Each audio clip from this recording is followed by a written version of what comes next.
O seu nome é Saul. Repita comigo bem alto, Saul. Esse nome foi repetido e aclamado por uma multidão de vozes. Saul, Saul. Saul, quando era menino, ele já era grande de estatura. Os filhos de Israel batiam na sua cintura. E conta a história bíblica que Deus se agradou de Saul não pela estatura ou pelo tamanho, mas se agradou de Saul porque Saul, sendo grande em tamanho, se curvava na tenda dos profetas para orar e se humilhar perante o Deus do céu. Aleluia. Aí você diz assim, pastor Alex, como isso? Deus escolheu Saul porque encontrou em Saul simplicidade, humildade, reverência. Porque o nosso Deus não pode exaltar quem já é exaltado. O nosso Deus não pode sublinhar nome de quem já tem nome sublinhado. Nosso Deus não pode colorir sobrenome de quem já tem sobrenome colorido. O nosso Deus só pode exaltar aquele que se humilha. Só pode exaltar o abatido, levantar aquele que está caído. Levanta a mão da glória a Deus. Quando Saul, sendo grande, se curvava perante Deus para orar, então Deus dizia, esse daí, deixa eu levantar ele. Levantava. Nessa noite Deus quer te levantar. Será que você está prostrado? Será que você está de joelhos na presença do Senhor, em espírito, em adoração, em reverência, em temor, em glória? Levanta a tua mão se você está assim e dá um glória a Deus, porque Deus não ouve altivo, porque Deus não ouve soberbo, porque Deus não ouve exaltado. Eu estou falando isso porque está o fio da palavra aqui. Deus não pode ouvir aquele que já acha que é grande demais, é poderoso demais. Deus não pode ouvir. Deus silencia e se ensurdece. Não ouve a oração do soberbo, não ouve a oração do exaltado, aquele que muito sabe, aquele que muito acha que tem, aquele que muito julga, aquele que condena com cetro de condenação. Deus não pode abençoar. Deus só pode abençoar o simples, o humilde, aquele que tem o coração quebrantado e o espírito contrito, de Salmo 51:6. Ei, Deus está procurando você. Será que Ele vai encontrar? Levanta a tua mão da glória a Ele nessa noite. Aleluia. Saul, quinto filho da casa de Aquis. E a Bíblia diz agora que Samuel chega com o chifre de azeite. Quando bateu na porta, não dava para acreditar que era ele. Aquele homem velho, vestido de trapos, de roupas antigas e com chifre de azeite. Segundo conta a Torá, quando Samuel chegava o temor de Deus. Porque o profeta era respeitado, era temido, quando era reconhecido como profeta. Se sabia que não vinha algo normal, algo comum, porque quando chegava um profeta, chegava a autoridade espiritual de decidir as coisas. Quando se chegava um profeta em algum lugar, não é como o compadre e a comadre, que chega na casa do irmão da irmã. Não!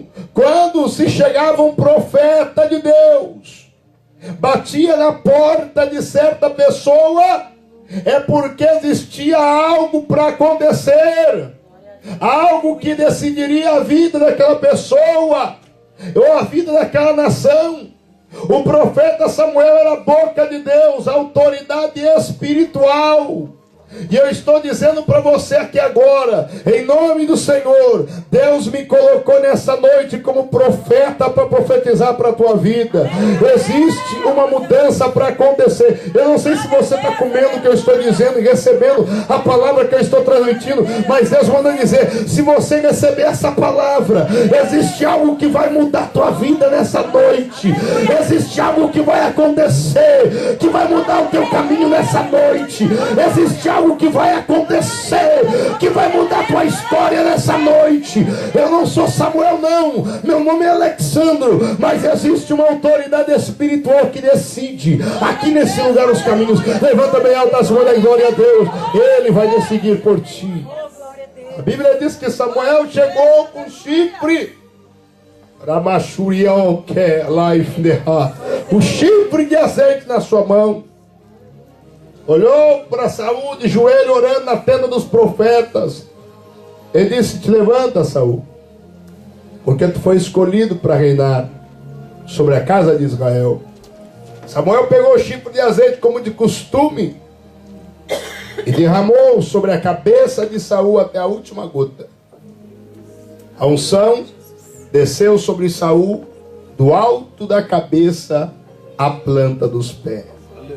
Diga comigo, do alto da cabeça à planta dos pés. Eu introduzi até agora eu começo a pregação.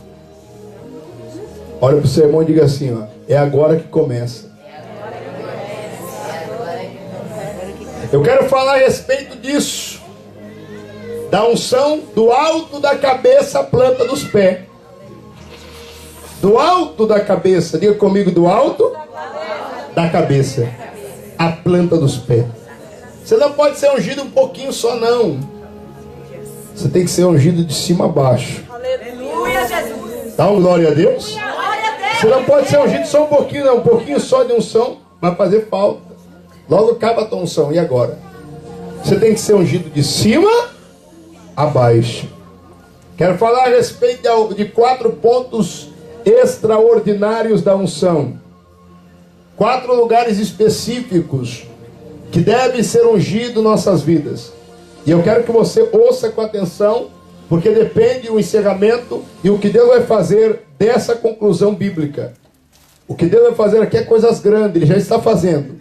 Mas depende de eu falar o que eu vou falar agora. Dá glória a Deus. Glória a Deus. Na cabeça, o derramamento de óleo sobre a cabeça de um homem indicava que este homem havia sido separado para uma determinada tarefa ao serviço do Senhor. Então tomou Samuel o vaso de azeite e o derramou sobre a cabeça. E beijou-o e disse, porventura não te ungiu o Senhor por capitão sobre a sua herança? 1 Samuel 10:1. 1 Samuel capítulo 10, versículo 1.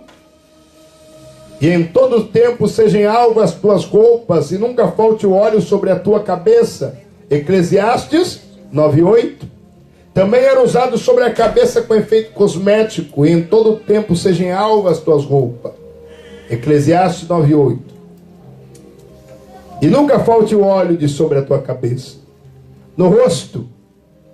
Primeiro na cabeça. Depois a unção tinha que vir para o rosto. A unção do óleo no rosto tinha como objetivo a hidratação, a proteção contra as forças da natureza.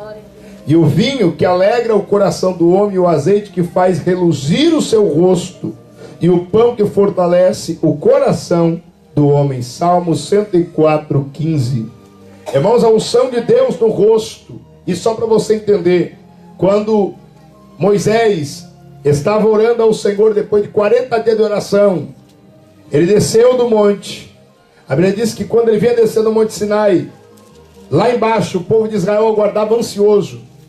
Moisés não tinha visto, ele pensava que estava igual. Ele lavou o rosto nas águas de entre as rochas que atravessavam aquela montanha. Mas quando ele chegou lá embaixo, ele não sabia, mas existia uma luz no seu rosto. Existia o que nós chamamos em língua hebraica de o Shekinah. Existia um Shekinah no seu rosto. O Shekinah é a presença de Deus. Levanta as mãos da glória a Deus. Existia uma presença de Deus muito forte sobre o rosto dele. Ainda no original, observando o contexto, ele estava cheio da glória, glória Kavol. Ele estava cheio da glória de Deus. Existia uma glória no rosto dele. Quando eles olhavam para Moisés, eles se curvavam diante de Moisés e diziam: o teu rosto brilha como a aurora da manhã. Levanta as tuas mãos, porque crente cheio do Espírito Santo, o rosto não é treva, o rosto é luz.